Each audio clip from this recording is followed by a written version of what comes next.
We gather here today as one community, bound together by loss and joined together by gratitude, to honor the remarkable life and legacy of Reverend Janne Elizabeth Eller-Isaacs. We enter into holy time, for when we come together in common cause to honor the fullness of her life, we reflect ever more deeply on our own. We mourn, and in our mourning we keen, knowing that death has taken something beloved from our presence. The presence of grief and loss sit alongside their stronger selves, the love of life, and the abiding presence of love which calls us from the depths eternal to the living of these days. We gather as grievers, as family, as colleagues, as friends. We honor especially Jan's immediate family, Jonah, Jesse, Hannah, partners Amy, Andy, Tim, and the wider circle of family represented here today. We hold close their grandchildren. And we are also grateful for the presence of Reverend Dr. Sophia Betancourt, President of our Unitarian Universalist Association. The arc and the details of our service have been created by who else? By our own Reverend Janne Eller-Isaacs, who had some very strong ideas about how it should be conducted. We have our forced marching orders. It was Jan's way of ministering to us, for the choices she made of music and poetry is her way of speaking to us even now. Her love will shine through. So this afternoon we shall draw close to Janne as we experience her life and her legacy through poetry, song, prayer, music, laughter, tears, and silence. We light this chalice in memory of Janne, for the light of truth that Janne always spoke, and the warmth of love which always lives within our hearts.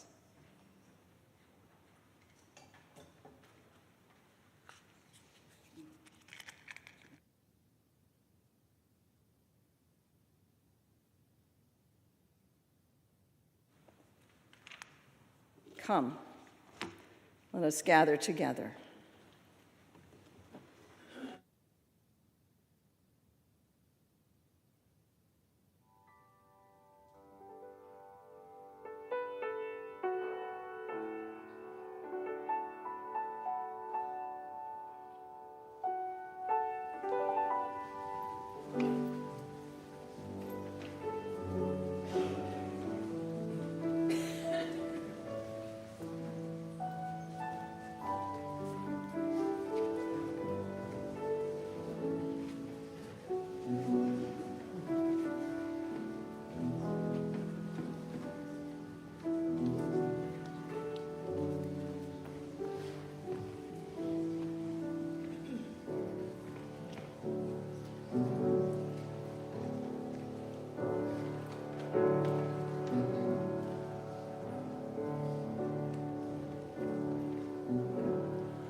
Friends, we know and we understand that death comes to us all. But this death of Jan Eller-Isaacs touches us deeply, so deeply. We sense that Jan had more life in her, so much more love in her, even as she courageously turned and accepted her dying. For us, the living such a death as this awakens us to the fact that our own lives are far more fragile and precious than we ordinarily assume. And the only way to imbue such a loss with meaning is to take stock and to stay awake and to pay attention to how we are living, even perhaps to change the ways we are living. This afternoon, there are some things that all of us should remember about grief because we will feel grief long beyond this hour. Grief will be our companion and our teacher in the weeks, months, and years to come. Grief is a sacred manifestation of love. And grief will dance with gratitude. Tears will turn into laughter, laughter into tears as we recall Jan's fierce spirit, her sacred irreverence, her humor, and her loving heart.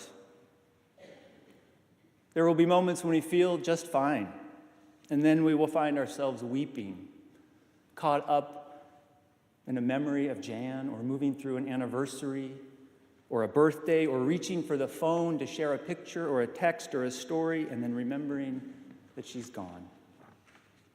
This grief is normal and as it should be. And this grief is so complicated as well. We grieve that Jan's retirement was cut short, as was Rob's just 19 months ago. We grieve that Jan, as minister emerita, will not return to this congregation, will not preach or physically be here again, though she is certainly here in spirit. We grieve that she did not have more time as a doting grandmother and mother, tending to her children and her grandchildren. Given all of this grief, it's important to understand that there is not a right way to grieve. Each of us finds our own way. Grief has stages and movements, but they're not orderly. We attempt to bargain, we get angry, we fall into denial or numbness, we feel guilt, we weep and wipe our eyes and weep some more. Sometimes we feel relief. But grief doesn't go away, and it is never something to get over. Instead, time teaches us to weave each loss into the fabric of our lives, and eventually we do come to some sense of peace.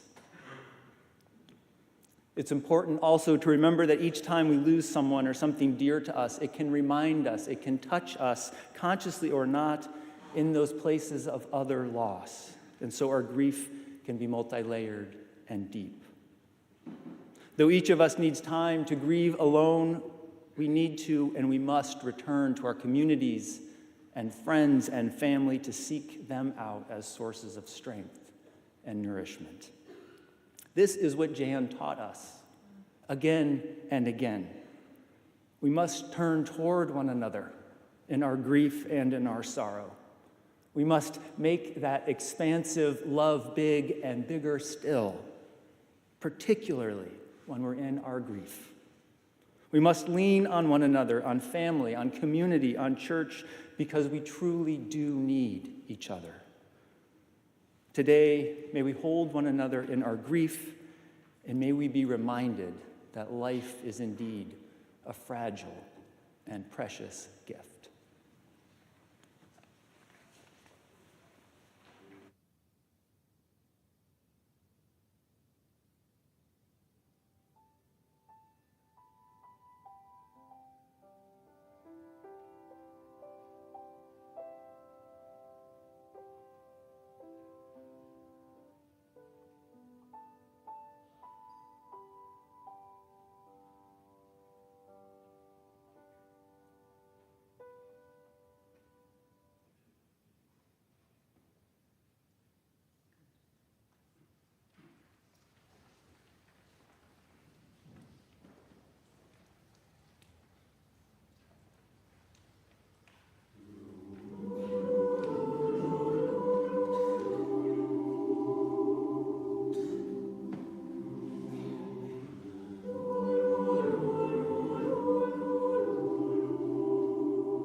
Dear ones, will you pray with me?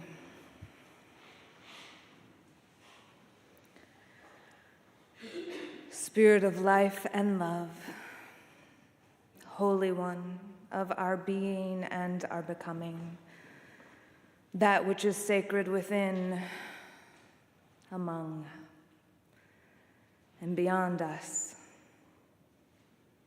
come gather in with us now. Spirit, wrap your love and your comfort around our grieving hearts.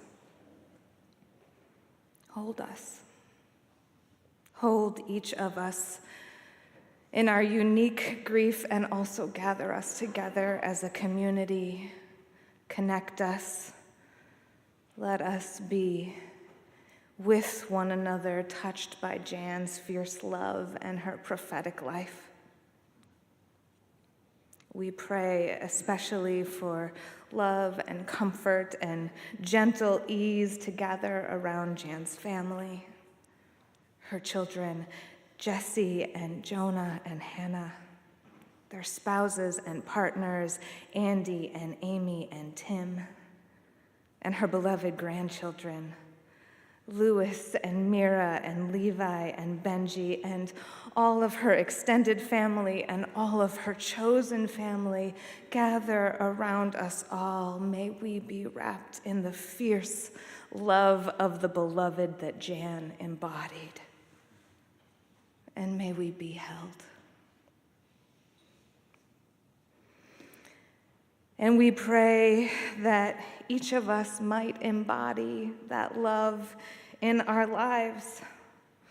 May we rise up with fierce love. May we dive deep into spiritual practice. May we sing as we walk and pray and march and grieve, loving the holy and this world with our whole hearts.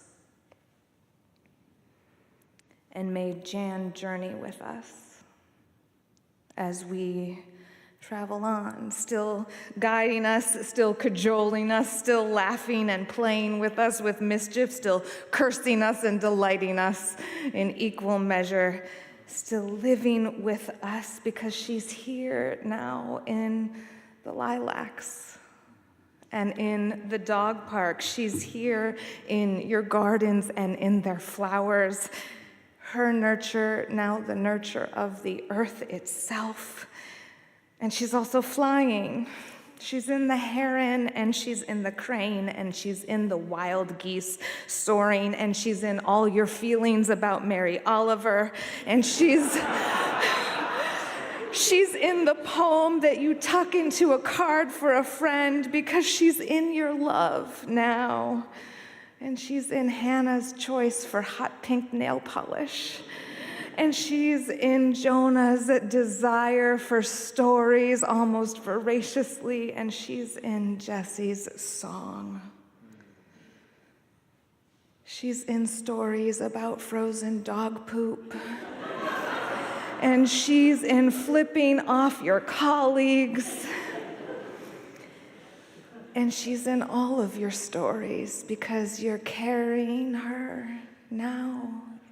Each of you, each of us carries a piece of her story with us in our stories, and that story is flowing out into the larger river of stories. She's in you, and she's in us, and she's in love forever.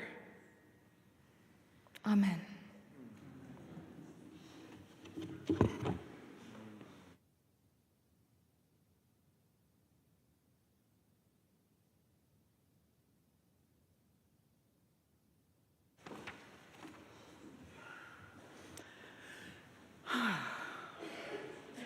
I invite you to take a moment to remember how it felt when you interacted with Jan.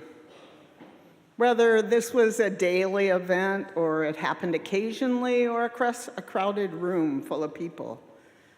How did you feel when she looked at you, when she listened to you, when she talked to you? If you felt loved by Jan, please say something in the chat if you're online and raise your hands or make some noise if you're in the room. Yeah! I don't think that was enough noise. I want more noise.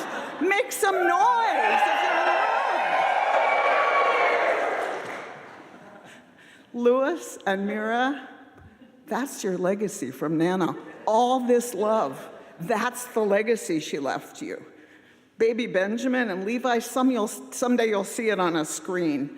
I want us all to remember this is the legacy that Jan left us. Love, big love. So much love it can't even fit in this room and the room in Portland and the overflow room and the Zoom rooms, even with rooms all over the world. She loved a lot of people. You grandchildren, you were in the very center of her heart. You and, of course, your parents and your Uncle Jonah and her many friends, but she loved so many people, even more people than you'll ever meet. She manifested love wherever she went. I knew Jan as a colleague, but mostly I knew her as a deeply beloved friend, my soul sister. She called our friendship sacred, and our time together always felt both relaxed and profound. Our times together weren't as plentiful as I might have wished, because she liked to be busy, doing all the things. Often we were with other people at yet another amazing dinner table on Summit Avenue or in collegial gatherings. So I was secretly happy when she had a bad ankle or whooping cough and was forced to sit still for a while, and I could hang out with her. When our friendship deepened, it was when she was wrestling with the uncertainty about Jonah's health, and I thought, oh, you poor thing, you're trying to outrun cancer. But Jonah got better, and her pace did not slow at all. And I realized that's just how she goes through life. Very fast, very active, very full days. Many of our longer conversations took place on the phone or on car trips or at her kitchen table. She was usually busy still doing something, in the car, driving too fast, and too bad if you had to pee. In her kitchen, she'd be prepping the food for supper. But in the warmer half of the Minnesota year, our primary connection took place very early on Saturday mornings with trips to the St. Paul Farmers Market. I would pick her up at 5:30 when the market opened at 6. In the spring and fall, it would still be dark and cold. We would fill each other in on our weeks as we drove downtown, and we would get there before the market opened, both to get the best choice of produce from Dwayne and Evelyn, the organic folks, before it ran out, and also because Jan usually had very full Saturdays ahead. We would peruse all the stands, Dwayne's first, and drink in the beauty and abundance of that week's harvest, discussing our choices and occasionally lending or borrowing cash with each other as we gathered our bounty. I remember Rob, who was given to frequent proclamations about things that were the best. He just read the best book, or ate the best meal, or saw the best movie, or the best sunset. Anyway, one day Rob declared that the best line ever written in a song was in Joni Mitchell's song, Chelsea Morning. Oh, won't you stay? We'll put on the day and we'll talk in present tenses. The time at the market with Jan was 100% joy as we put on the day. And we talked in present tenses. It showed up differently for me than for her, though. We'd go to a farmer's stall, and I might say something like, those carrots look good. I'd like some carrots, please. Or, the things most of us say when we want some carrots. Jan, meanwhile, would enter into lengthy conversations with the farmers, and I would eventually mosey along to some other stall. And soon she'd catch up with me and say something like, his daughter's in the hospital. Jan's present tense was one that listened so deeply that she nearly always drew people out, whether they were parishioners or neighbors or healthcare providers or farmers. But there was one stand at the market where the farmers seemed to take an instant dislike to both of us, answering us in single syllables, even though we saw them chatting in a friendly manner with other shoppers. After a few experiences of this, I ventured a guess to Jan that they thought we were a lesbian couple and they were homophobic. The next week, Jan startled me as we walked near their stand by throwing her arms around me and pretty much yelling, "Oh, sweetheart! Should we get a watermelon to celebrate our anniversary?"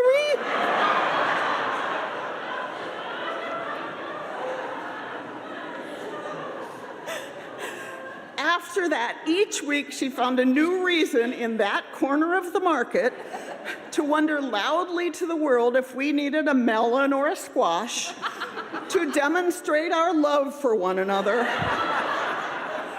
Occasionally accompanied by enthusiastic displays of affection and loud phrases like, "My darling lesbian lover."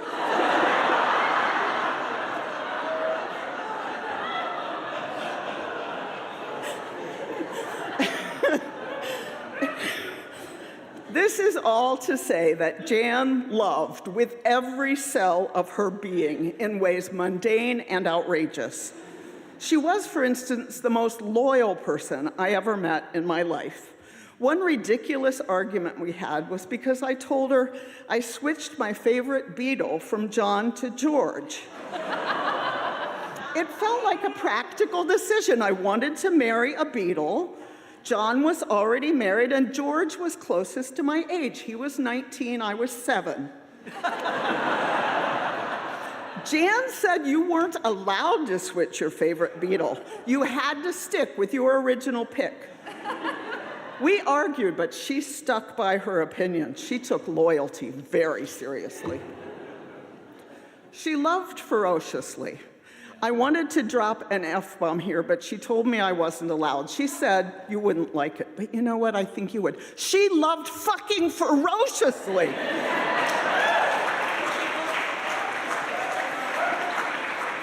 She loved her family ferociously. She loved ministry ferociously. She loved Unity Church ferociously and Unitarian Universalism. She loved justice ferociously. My partner Nancy reminded me that the first words Jan ever spoke to her when they met for the very first time were, with no preamble, "If you hurt Meg, I will kill you." You did not want to mess with this mama bear. Only that kind of strength, that ferocious love for her children and her grandchildren brought her back from death, brought her back from the other side after her seizure, and gave us all more time to let go and gradually say goodbye. She left the earth wrapped tight in deep and abiding love. I believe her love is so ferocious and so big that even death can't keep her from us. May we savor her memories of her love and try to love ourselves a little more fiercely in these days as we ache for her company without her beside us.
Blessing of the Body by Jan Richardson.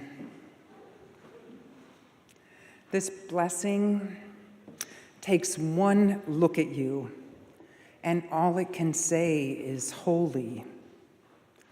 Holy hands, holy face, holy feet, holy everything in between. Holy even in pain, holy even when weary.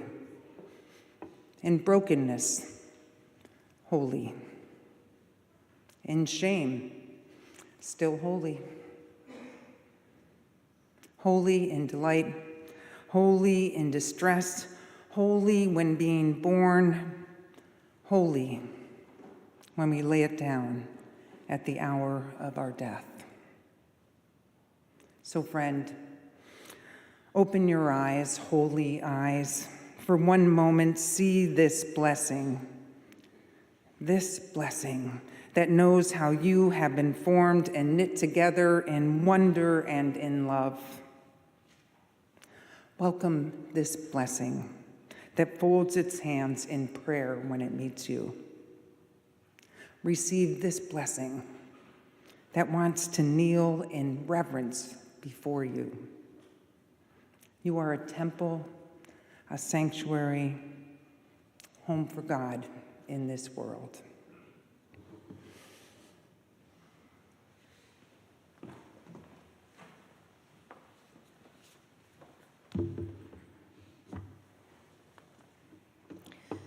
The collage of voices is a regular feature in all of Unity's memorial services. It was designed to include the voices of those who were not able to be present, or where time may limit the number of stories we can tell.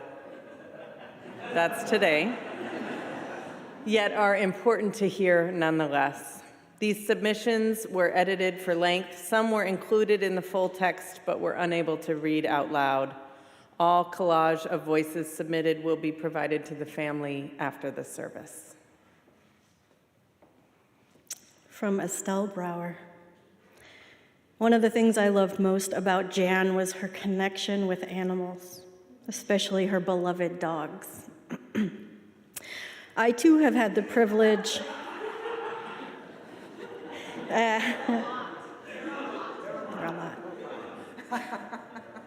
all of those dogs.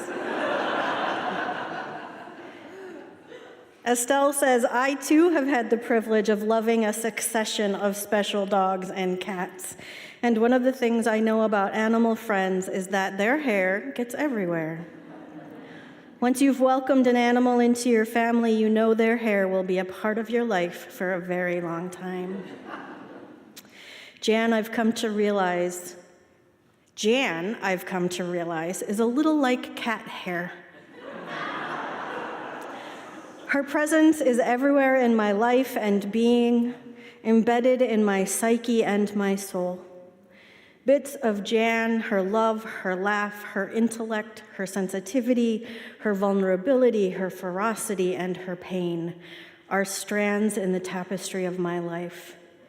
I imagine I'll struggle for a long time to find the words to describe what Jan means to me. But I know that like the hair of my beloved pets, she'll always be with me. And for that, I am forever grateful. From Betsy Hearn. My memory of Jan that I treasure is from a trip to Oregon last summer. I got to sit next to Jan when we went to the movie Barbie.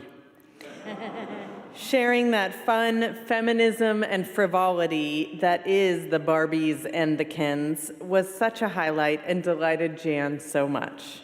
There is nothing better than Jan when she's tickled.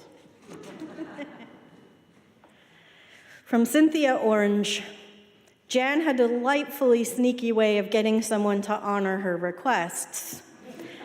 I recall that quite a bit of wine was involved when she broached the idea of forming a Unity caregiver group with her over 15 years ago. But I never once regretted agreeing to co-facilitate what continues to be a mainstay in my life. Throughout our years of working closely together, Jan proved to be a wise and often hilarious mentor, guide, and friend, and always an inspiration. From Deborah Cushman. Our family sat down at the same table as Jan for dinner on a Wellspring Wednesday. People were gradually making their way around with introductions and asking about each other's days.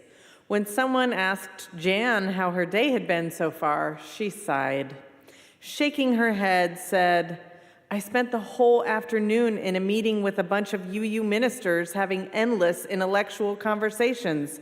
Can you imagine anything worse?" It was awful. Jan was always so real. It's true. This memory makes me smile every time I get stuck in some meeting that goes on far too long. From Krista Finstad Hansen. I participated in a Wellspring group in 2015 on Wednesday evening, co-led by Reverend Jan. During that time, I was in the process of being diagnosed with multiple sclerosis, which I ultimately shared with my group. Reverend Jan knew of some other women at Unity who also had MS. She made a special lunch for us at Unity in the parish hall, just for the 5 of us. Without Jan, we would have likely not ever met or known of the special connection we could have had. From Mary Natarud. My heart always leaped when Jan was the one giving the reliably non-sexist sermon. It's not my words. And when she was the one shaking everyone's hands afterward, offering unhurried and heartfelt words, even if the line became a bit backed up. She shared my husband Jim's birthday, although she was 2 years younger, but most of all she shared and made infinitely more bearable some of the hardest moments of my life. In sorrow over her untimely death, but with abiding gratitude for her unending gifts. From Elizabeth Alexander. When my husband and I sat down with Jan before she married us, she looked us both in the eyes and said right off the bat, there was one thing she would not let us or any other couple do. We were not to give each other half-hearted promises, like, I'll try or I'll do my best. Our marriage vows to each other would firmly declare, I will. If over time we fell down on the job and broke some of our promises, which over time all lovers do, we were to admit it, renew our promises, and then return to the job of keeping them. But the promises themselves should always be wholehearted ones, the same kind of promises Jan made to the people in her life. From Martha Tilton. Jan was a role model for me. Her slightly chaotic, always inexhaustible, fierce and fully present joy and tender care for life and those she held dear taught me so much about how to be a mom, friend, cook, listener, and lover of the gifts and wounds of this world. As Jan would have said, what we know is true is that we will miss her deeply, and because of all she shared and loved, she will be with us forever. From Ashley Horan to Jan. I am thankful for so many things. The way you taught me to scratch my nose with my middle finger. The ethic of collegiality and hospitality you instilled with your example. The loud laughs and the snark and the cursing and the emphatic declarations whenever they were called for and sometimes when they weren't. I have such gratitude for your life, your ministry, and your love. From Sally Scoggin. You know how important you have been to us and now to me. You have said so many wise and loving words that I cherish about all of the important things: marriage, relationships, courage, conflict, living and dying, and this journey we are all on. From Dick Bailey. Jan, did I ever tell you that you are not replaceable? Your gentle persistence, your patience, your humor, your, yes, occasional irreverence, Reverend Jan, your acceptance of difference, your understanding of brokenness, your compassion for the human condition, your courageous and gracious way of confronting way too many life's challenges. No, you are not replaceable. I hope that you have some idea of how many lives you have touched, how many people you have changed for the better, how much good you have done in the world. You are love. You are loved. You will always be in our hearts.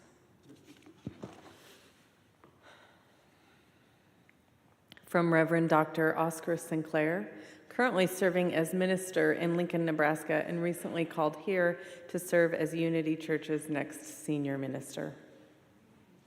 As a minister newly called to a congregation in the Midwest, I went to my first UU Ministers Association Prairie Star cluster meeting without knowing anyone. I just knew names: Safford, Gibbons, Eller-Isaacs. Jan and others welcomed me into ministry with open arms and generous spirits, telling stories and including me immediately.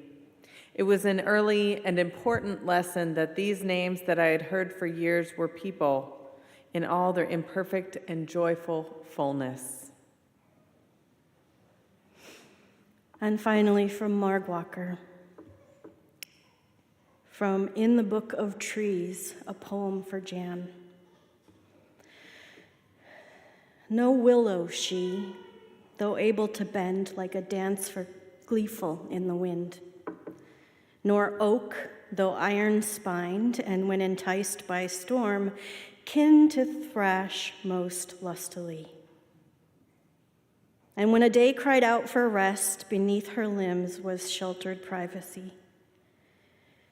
Did she not both caress and prod the unplumbed sky, and all the while thrust roots deep into our common ground below?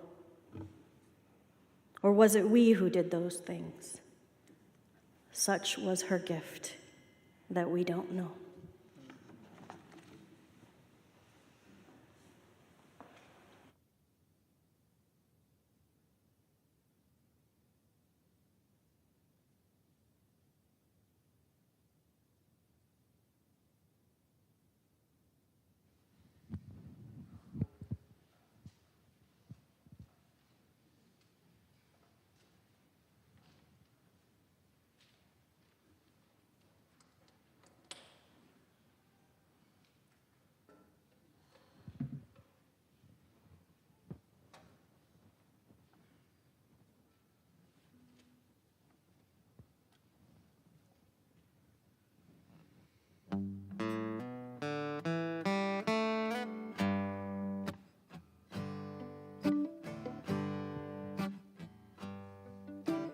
Now I let go everything that I've known.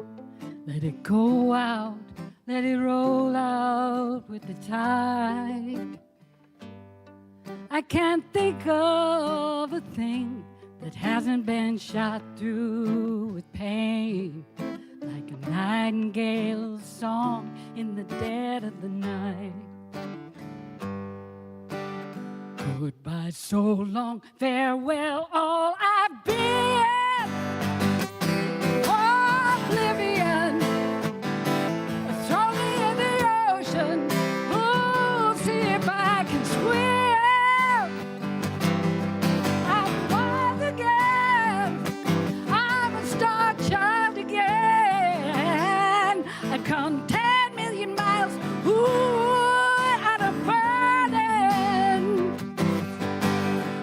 Summer dream, I'm a real light beam, I'm a worthy of all the goodness and the love that the world's gonna give to me.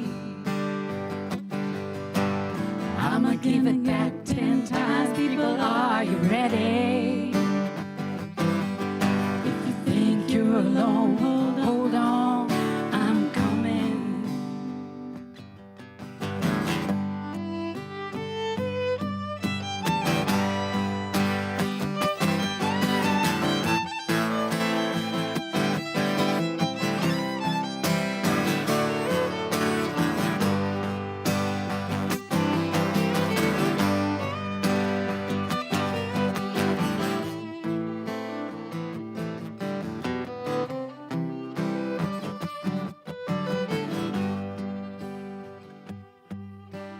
Now I unfold every lie I was told. Watch 'em wither, watch 'em scatter with the wind. I can't think of a thing that hasn't been born of a dream. Like a love supreme, like a circle unbroken. Goodbye, so long, farewell, all I've been. Oh, oblivion, throw me in the ocean. Ooh, mama, watch me swim. I'm wild again. I'm a star child again. I come 10 million miles through and I'm burning. I'm a summer dream, I'm a real light beam, I'm worthy of all the goodness and the love that the world's gonna give to me. I'ma give it back 10 times, people, are you ready? If you think you're alone, hold on, I'm coming. Goodbye, so long, farewell, all I've been. Ooh, oblivion, throw me in the ocean. Ooh, mama, watch you swim. I'm wild again. I'm a star child again. I come 10 million miles. Oh, and I'm burning. Don't you know, don't you know, don't you know, don't you know? Don't you know, don't you know, don't you know, don't you know? Ooh, you're never alone.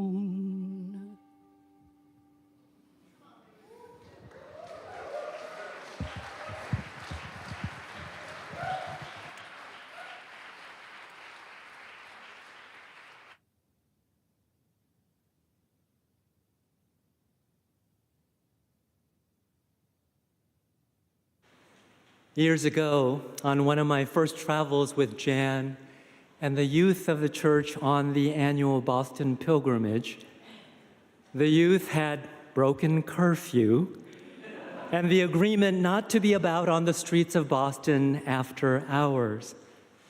As you may imagine, the adults were very upset and genuinely worried.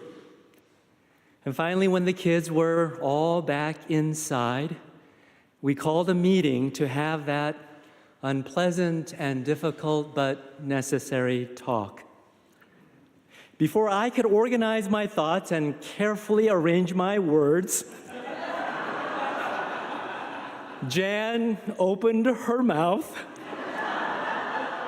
and outpoured an arsenal of unholy and unwholesome words drawn from a lexicon not typically expected from a minister. Remarks and reprimands and thinly veiled threats, unbecoming of a minister in the minds of our youth, leaving them stunned and speechless before such unvarnished truth. And then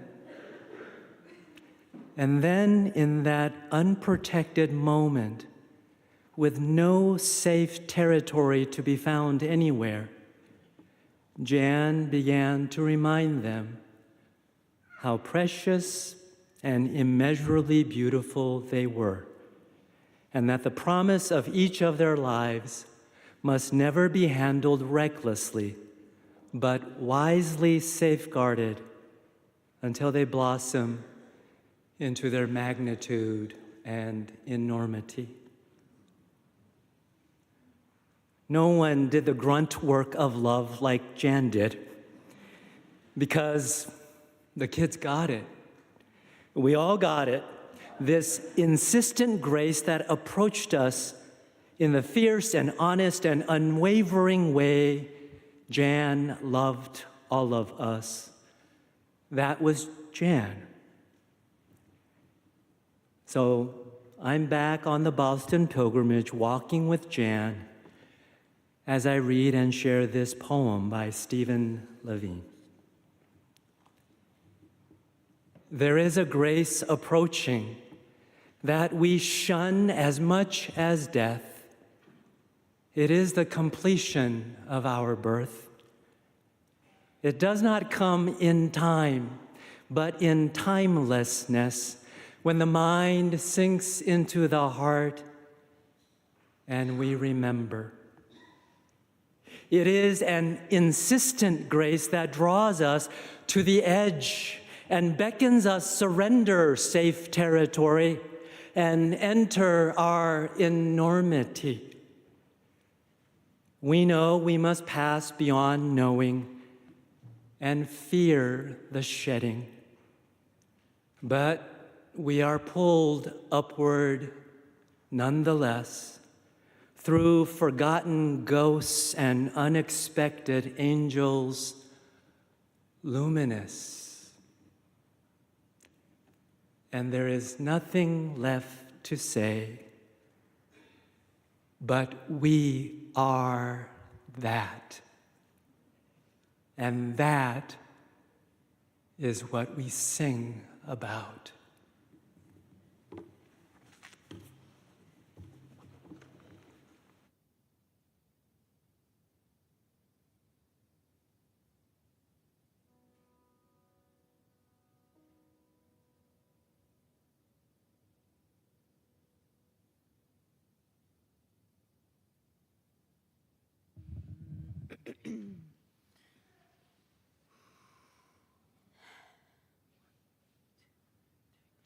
Of all the money that e'er I spent it in good company, and all the harm that e'er I've done, alas, it was to none but me. And all I've done for want of wit, to memory now I can't recall. So fill to me the parting glass. Good night and joy be with you all. Let's get that note again so we can get the harmony.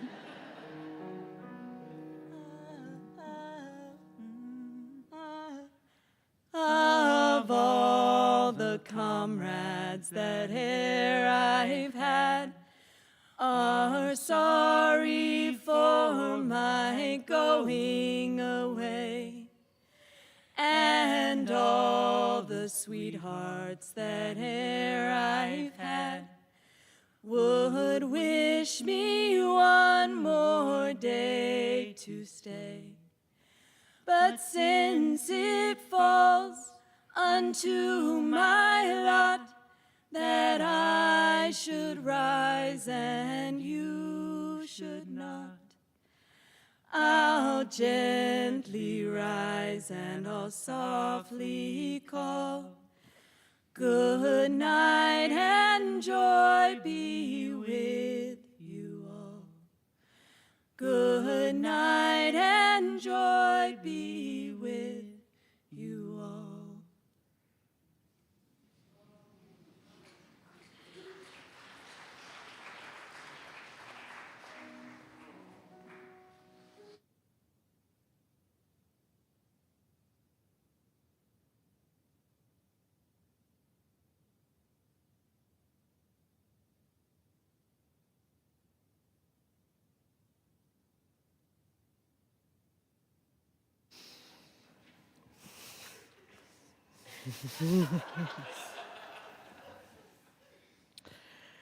I don't remember exactly when it was that Jan told me that I'd be offering her eulogy, but I do remember what she said when I asked her very earnestly if there was anything in particular that she wanted me to say. No, she said, deadpan, good luck. Nah.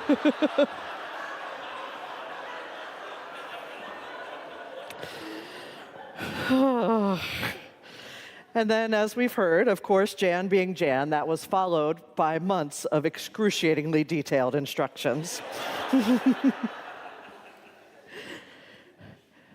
Jan began her odyssey, a reflection on her life and her ministry, a few years ago with this.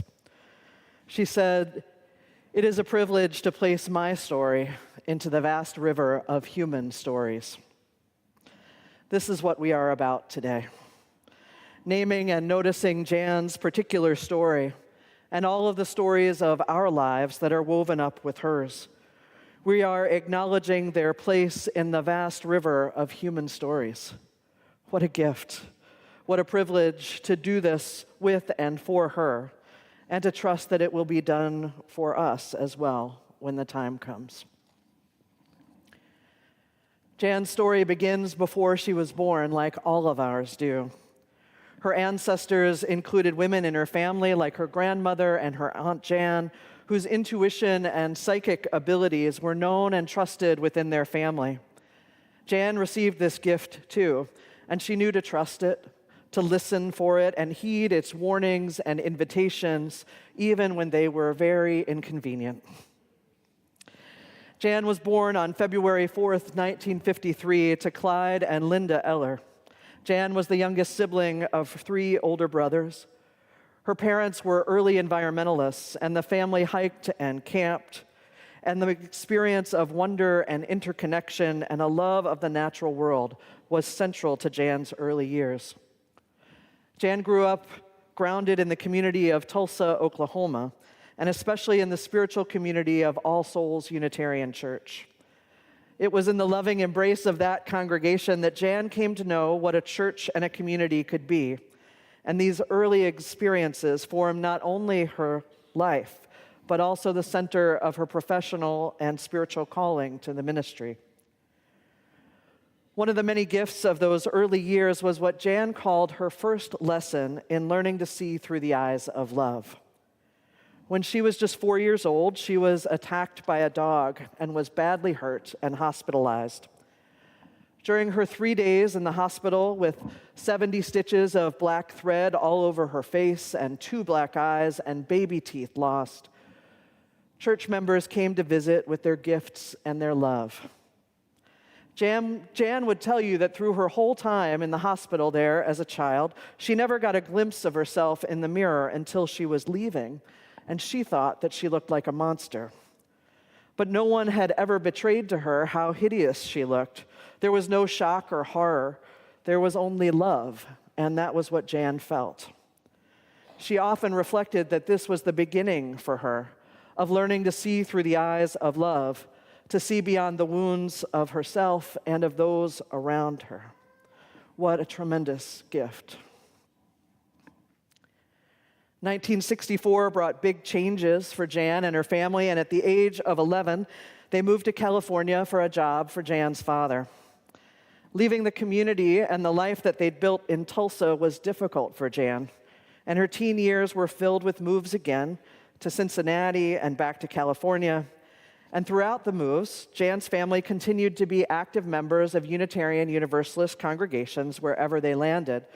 And Jan liked to recount her shock when the first service she attended in California featured middle-aged women in black leotards offering heartfelt but terrible interpretive dance.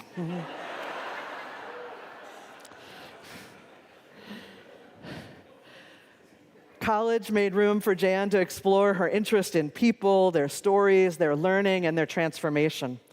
But the moves had been tough for her, and in hopes of healing her broken heart, Jan applied for and was accepted to a program called World Campus Afloat, a 4-month program aboard a cruise ship that sailed around the world. I have to imagine that this was the beginning of Jan's belief that any trouble could be cured with travel. Each night she slept out on the deck under the stars, her heart full of wonder as she felt herself a part of the natural world and its larger story. Jan graduated from the University of California at Berkeley with a degree in psychology and then a master's degree in marriage and family therapy. An internship at a residential treatment house offered a welcome opportunity for Jan to put her values to work, emphasizing her respect for each of the residents and their inherent worth and dignity.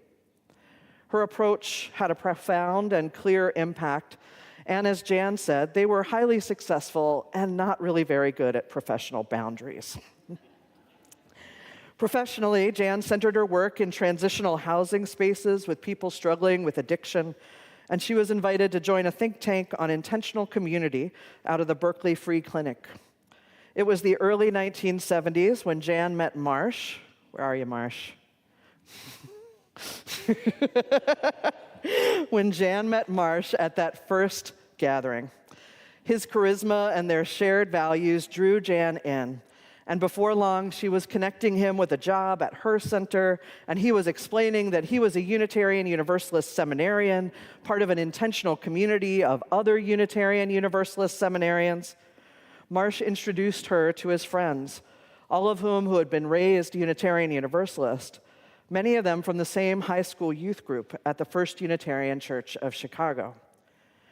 That group welcomed Jan in, and while she had let go of Unitarian Universalism years before, declaring it a bunch of ridiculous white liberals with no depth and full of arrogance,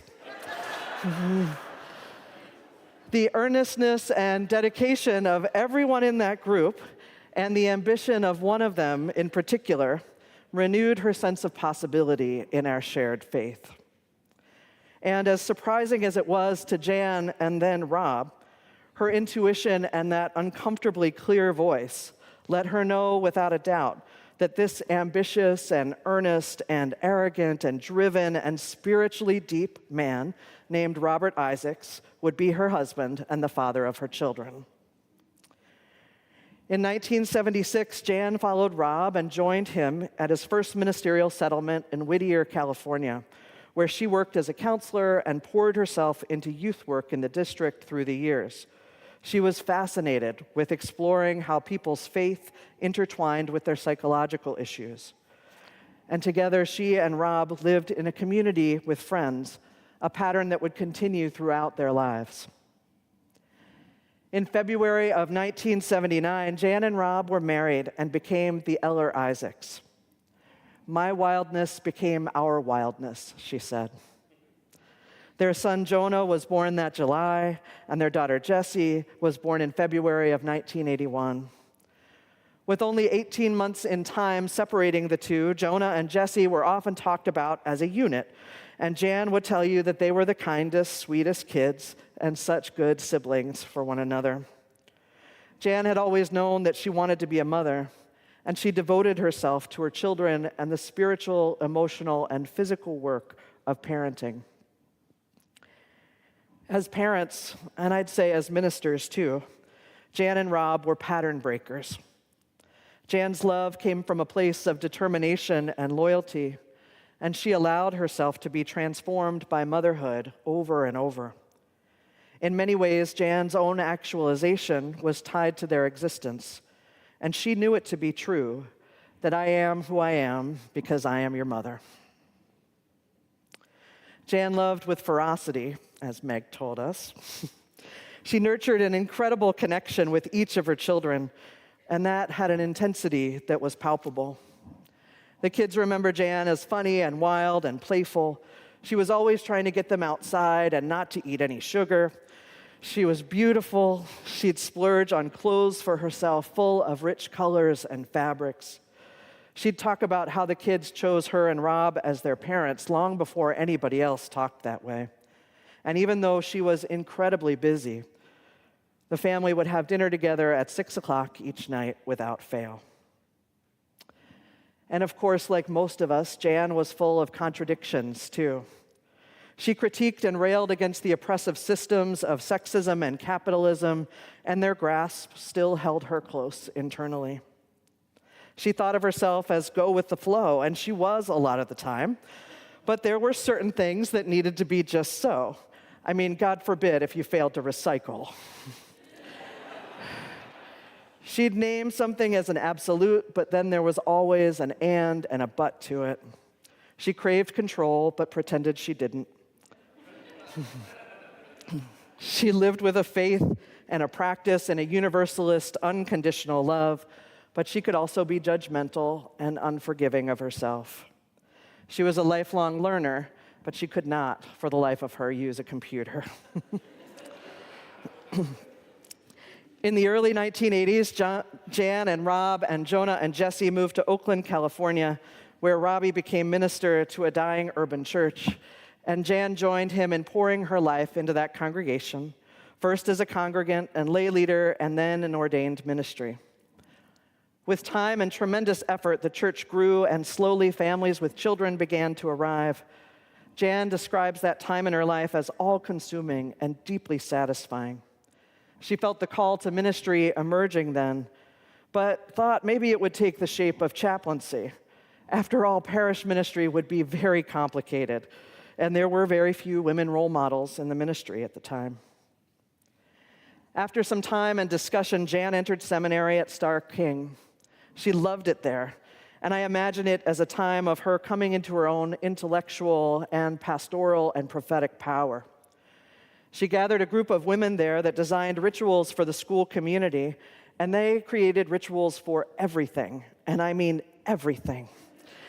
I have to wonder if that first visit to a California congregation where she was met with heartfelt but terrible interpretive dance might have come full circle for her. Jan graduated from Starr King School for the Ministry with a master's in divinity in 1986 and was ordained on April 5th, 1987. The first year of shared ministry with Rob at Oakland was difficult, and there was strain at church and strain at home. As the end of the church year approached, Jan asked the board for 2 months to reknit their marriage and their family, and of course, the way they did it was with a road trip. Camping along the way to General Assembly in Little Rock, they circumnavigated the country, driving 13,000 miles, and she remained proud to tell you that they only stayed in a hotel one night. In her second year of full-time ministry at Oakland, Jan and Rob welcomed their daughter, Hannah. And while Jan was hard at work on her ministry, she was also actively and intentionally raising her 3 children. After-school hikes in the Oakland Hills, road trips crisscrossing this country, Oakland A's games, and time with extended family and many friends made for full and rich childhoods for Jonah and Jesse and Hannah. Jan was always proud that they could do so much with so little financially, and she was clear that the only way they could do this was because of the generosity of their friends. That sometimes boundless feeling, generosity, was a central part of who Jan was, and she both gave and received it. There was always room at the table or on the vacation or in the car for whoever was nearby and needed a place to be. That first year of shared ministry at Oakland turned into many more, full of creative worship and ritual design, religious community building, and turning that once dying urban church into an exuberant young spiritual community, grounded in the belief that all are worthy, all are welcome, and our faith is in the conversation. Together with the laity and the students that kept on coming, Jan and Rob created a congregation that was grounded in the practice of engaging with each other across differences, rooted in faith in the prophethood and priesthood of all believers, and passionate about racial equity. They participated in every anti-racism training they could, cultivating a posture of continuous learning and staying in the conversation and the work, no matter how many mistakes or heartbreaks they experienced. Along the way, Jan encountered many expressions of ingrained sexism as well, including at times within her own marriage. Each expression required tenacity and perseverance and an ever-growing sense of her own self-worth and skill as a minister. After 14 years of ministry in Oakland, Jan and Rob were called here to Unity Church-Unitarian in St. Paul in 2000. Like so many other times in her life, Jan knew that this was the right move. She knew that they were supposed to be here with all of you. And here, cultivating a shared ministry of love and service and joy, Jan's preaching, Her intensively devoted pastoral care practices, they flourished here at Unity. For her, ministry with the dying became a central part of her pastoral work, and she felt privileged to sit with so many of your family members, with you, as people you loved made that final journey. She loved you here, and here she found true partners in shared ministry and a deep satisfaction in ministry well done, a place and a people to pour her professional and spiritual passion into. I know it's possible to look at Jan and Rob's time here as your ministers at Unity and say, maybe they did too much, maybe they exhausted themselves, especially in that last year when they decided to stay an extra year after their projected retirement because they wanted to be here with you through the shock and the experience of that first year of COVID. And I want you to know that they would not have had it any other way. They were intentional about their choices. They made their choices on purpose, and even as Jan's heart was always first with her children and grandchildren, this congregation and a flourishing Unitarian Universalism, these were her deepest professional callings and commitments. She wanted to be here with you. Reflecting back on the extra year that Jan and Rob had at Unity, Jan said often to many of us how glad she was that they were here, that they couldn't have known it when they made the decision to stay, but there were so many people they were going to need to accompany in their final days during that year.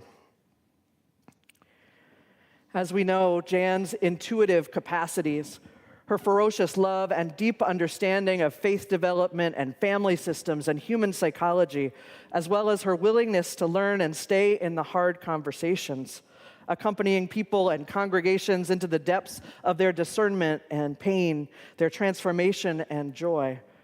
It made her an exceptional minister, and we were lucky to have her in our lives, and we are blessed by the legacy she leaves behind with us.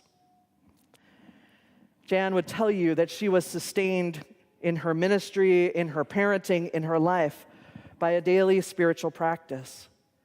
For her, these spiritual practices included dream work and poetry reflection and memorization, journal writing, prayer and meditation, daily physical exercise, including that 2-mile walk by the Mississippi each morning with those dogs who are still a whole lot. But I would say, if I were to name maybe her more visible core spiritual practices, they would be radical hospitality, mentoring, and pilgrimage. At church and at home, Jan fostered an ethic of radical hospitality. The Eller-Isaacs home on Summit Avenue had an always open door, a beautifully laid table, and conversation to nourish the mind and the body. Holidays were a big deal over there, with decorations and food, and she worked hard at it, even when she was so exhausted herself, creating magic for the kids even after a 5-service Christmas Eve. This ethic of hospitality for Jan had deep roots. During their time in ministry in California, Jan and Rob had been mentored by the Old Boys network of colleagues, who they sometimes referred to as the Dinosaur Kings. This was a profound and formative experience for them both. They noticed, though, that not everyone was included in that nurturing circle, and they did what they could to expand that circle throughout their ministry, bringing an ethic of not just hospitality, but radical hospitality, taking special care to welcome those who had been previously left out or actively excluded. They brought this commitment to collegiality and radical hospitality with them when they moved here to Minnesota, transforming the culture of ministry in the Twin Cities from competition to collegiality and mutual support. They shifted the culture in each of the collegial groups they participated in, and it has had a profound impact for us. Along with her practice of radical hospitality, one of Jan's greatest legacies in ministry is the internship program.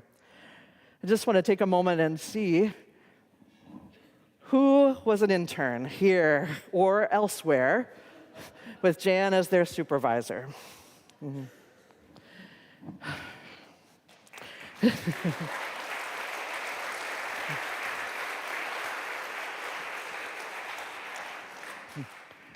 Her impact on our ministry and in ever-growing circles all the time is impossible to overstate.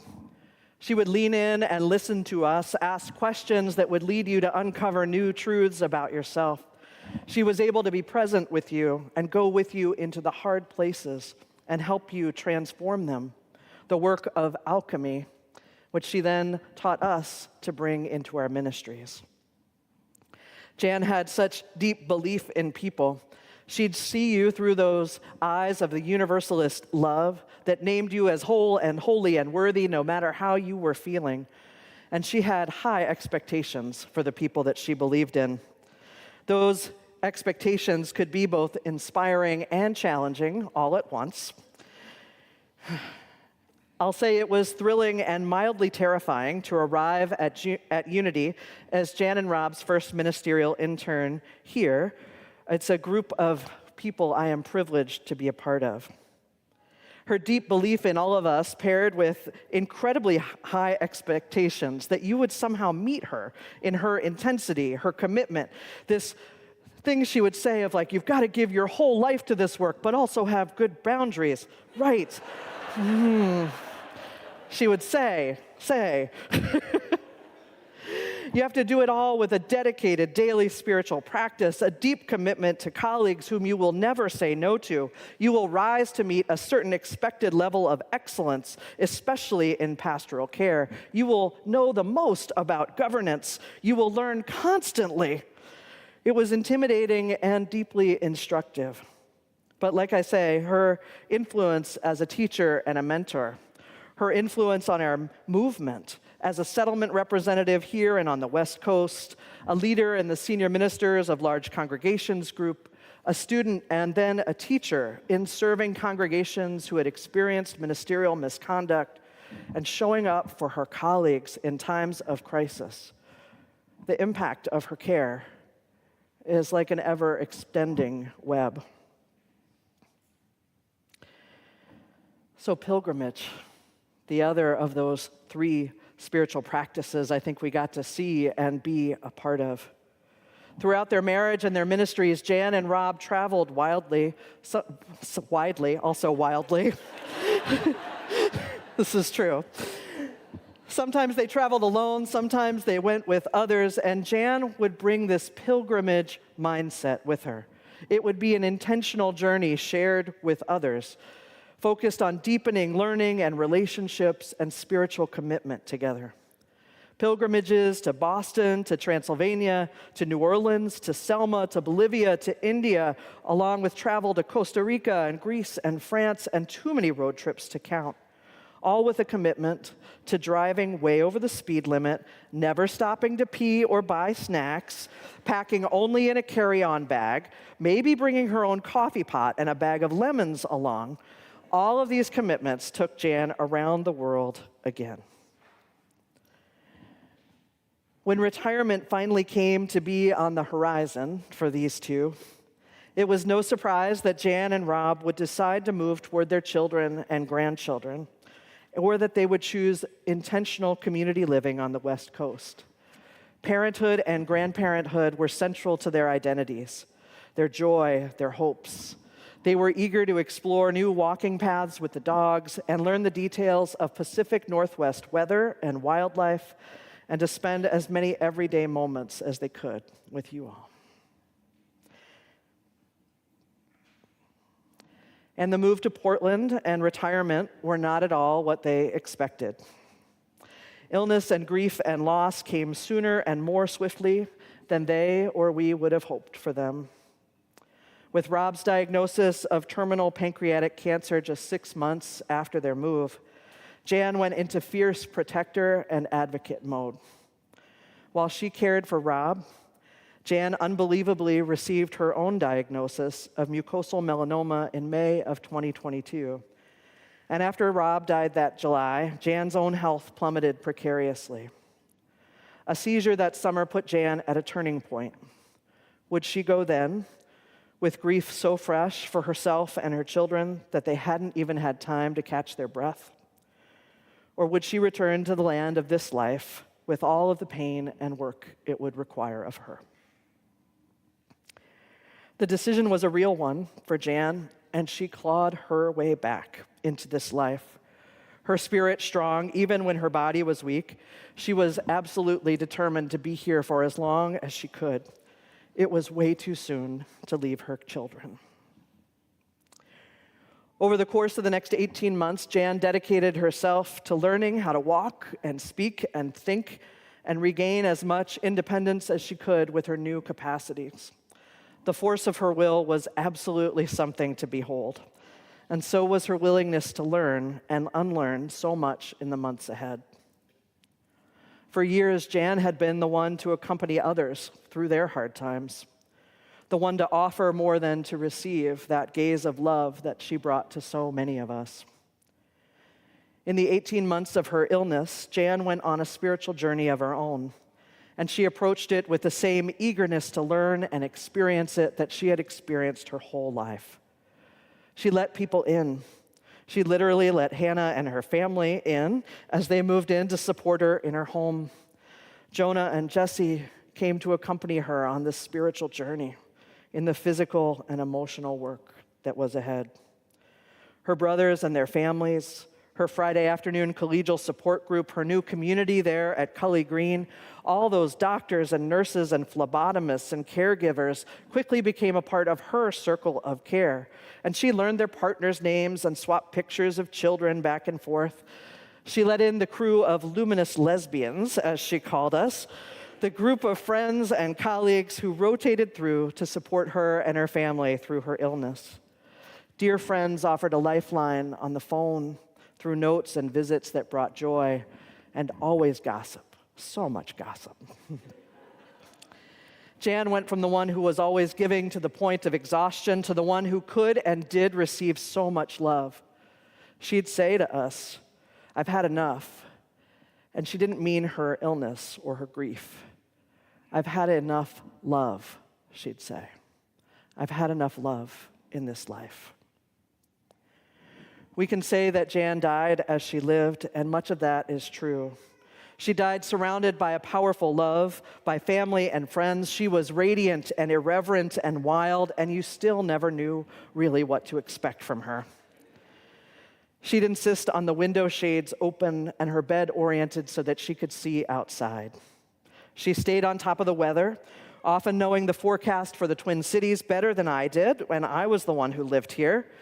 She had on Radio Heartland constantly. She wanted you to read her Heather Cox Richardson's letters and keep her apprised of the news.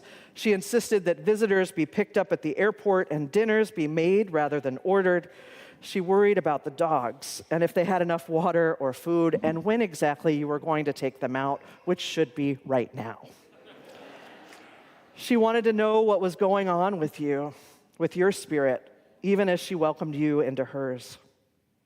Jan was a learner through her life with a curiosity and a willingness to be inside of change that was powerful to behold, and she brought that way of being to her dying too. For her, this was a new iteration into a different part of life, an opportunity to move beyond her body with all of its encumbrances and the particularity of her experiences into something bigger and more expansive, and Jan was absolutely up for that. She made active choices, daily spiritual practices to approach the end of her life on purpose. She heard the anger and the sometimes rage the rest of us felt at the unfairness of her illness and of Rob's. She knew the disappointment and the loss of Rob's final months and how she had expected and longed for something different than how it was. And she made an active choice for gratitude. Not the overly optimistic, cloying, and pain-denying gratitude that can get in our way, but real gratitude. In the midst of pain and loss, she'd say things like, "The sweetness remains." She'd say she was choosing gratitude because it's easier, especially when you're dying.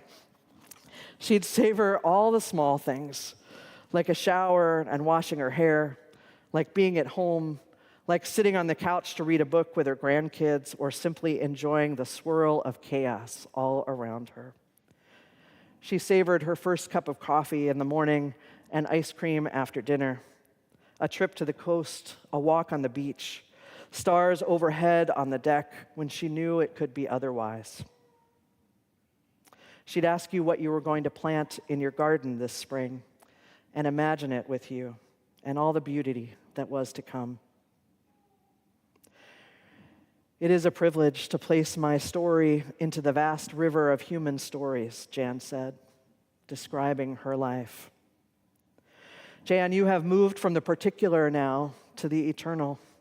And while we miss you like hell in all of your particularity, we know that you are everywhere now. You are now everywhere, everything, all at once. You are free from the demons that each of us know in our own particular way in our lifetimes, free to know the embrace of that love that is known by many names and is beyond all naming.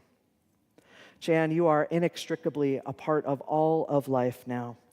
And I trust that you are not gone, not at all, but you are here with us in different ways, still gazing at us through those eyes of love and with those damn high expectations, with hopes that we too might know and offer that gaze of love that seems beyond limitations and wounds to possibility. That we too might know inherent wildness and wholeness within and beyond ourselves. We know that you are cheering us on as we take care of each other now, as we offer kindness, and we feel your hope and your happiness and your love for us in our big, bold lives. We know that you expect us to build community and be deeply committed to Unitarian Universalism and to welcome your new minister with love and radical hospitality. She hopes for us that we will continue to create new patterns out of the ones that she and Rob work to break. That we will keep on iterating new patterns in how we love each other, living into the unbounded, unconditional, universal love at the center of life. Jan, I pray that we are up to the task. I know that you believed that we are. And I pray that in death, all separation was washed away for you. That the great spirit that connects us all swooped you into the undeniable a part ofness, to that grace of acceptance and love that will not let us go, even when we cannot feel it, even when we do our best to push away from it. I pray that in death you have found healing and wholeness, that you know your place in the family of things, and that in death, as in life, you feel yourself beloved, beloved, beloved. May your life live on in ours as your story joins the great river of stories of life, and you are released from the particular to the universal, to the eternal. May it be so. Amen.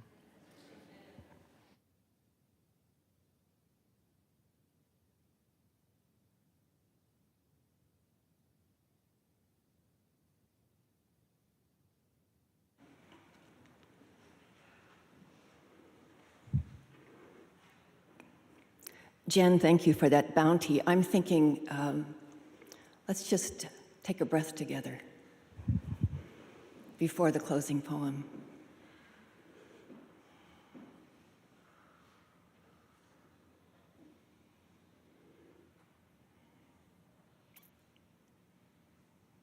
Six weeks after she died, I swear, Jan lifted this poetry book off my shelf and opened it to this page.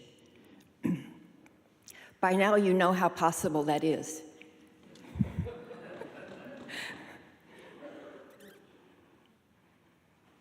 It's from a long poem called How Beautiful the Beloved by Gregory Orr.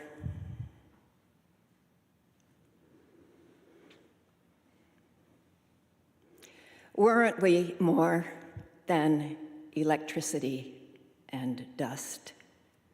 Weren't we the hours we were beside each other? Weren't we the marks we made on the page? Weren't we the days we knew we had purpose and every step we took was praise? This is what was bequeathed to us, the earth, the beloved left and leaving left to us. No other world than this one, willows and the river and the factory with its black smokestacks. No other shore, only this bank on which the living gather. No meaning but what we find here, no purpose but what we make. That and the beloved's clear instructions turn me into song. Sing me awake.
Beloveds, let us turn Jan into song. Let us turn her into our gardens, into extravagant hospitality and deep commitment to our faith and to spiritual practice in our lives. Let us know her joy and tenacity and wildness all around us and inside of us. And may we be grateful, even in our grief, for the blessing of her life intertwined with ours, now and forever. Amen.